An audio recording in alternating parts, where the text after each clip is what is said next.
Hello, dear audience. Today we're gonna visit a house that was considered to be unbuilt for a long time. When it was designed in 1948, John Lautner wasn't the world-renowned architect that he is today. In these days, the building of new houses was not registered, and John Lautner never kept an administration about this house.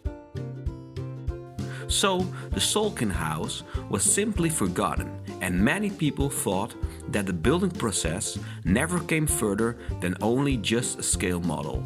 In 2017, the house resurfaced on the real estate market, and an architecture lover discovered it as a genuine John Lautner design. The house was in a very bad shape and almost ready to be demolished. Luckily for us, the building was bought and restored beautifully into its original condition. The Salkin House is one of the smallest and cheapest designs by John Lautner, and this is just what makes the house so interesting. It is affordable for the most of us, and you can easily build a similar house for yourself.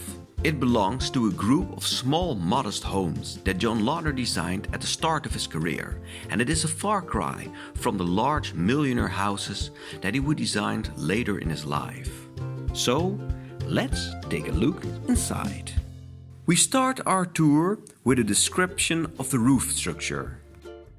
The roof is supported by wooden pillars who are diagonally placed in sets of two and who are anchored with concrete foundations in the ground. On these wooden pillars are two horizontal iron beams placed. You can see the outer ends of the beams coming out of the roof here. On top of the beams, a rectangular iron frame is placed.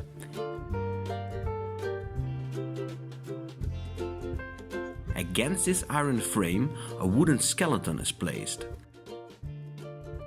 On this photo, you have a clear view of the skeleton.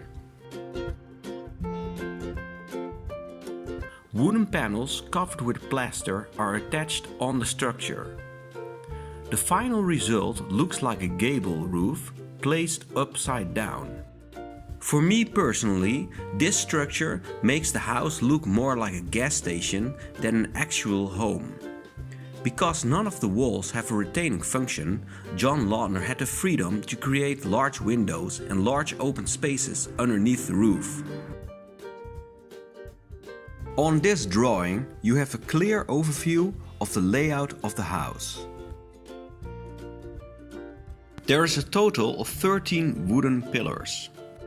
These pillars are part of the interior.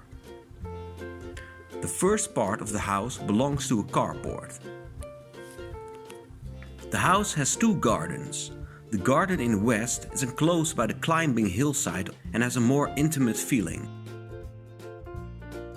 The second garden has a great view over the valley below. When we walk through the west garden, we can enter the house by opening the large glass sliding doors. From there, it is possible to walk straight through the house into the east garden. But first, we're gonna take a look in the living room.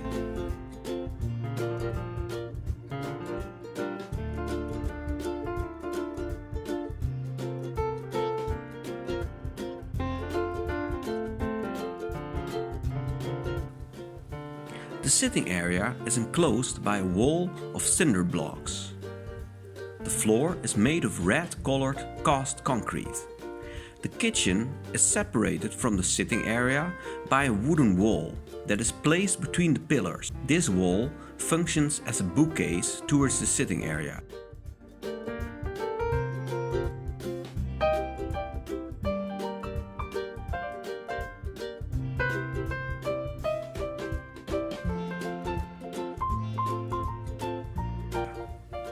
The diagonal ceiling of the room leads the perspective outside.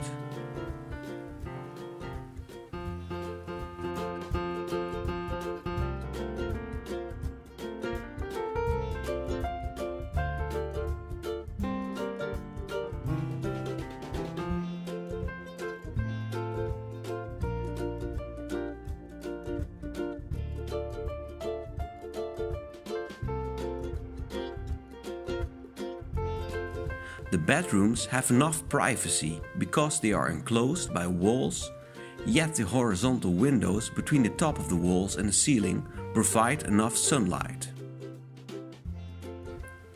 With a sliding wall, it is possible to separate the large bedroom in two smaller rooms.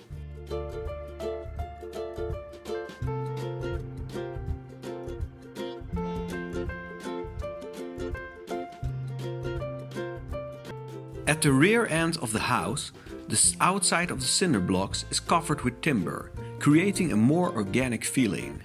Here we are at the back side of the garden. This was your tour guidance. Thank you for watching. Until next time.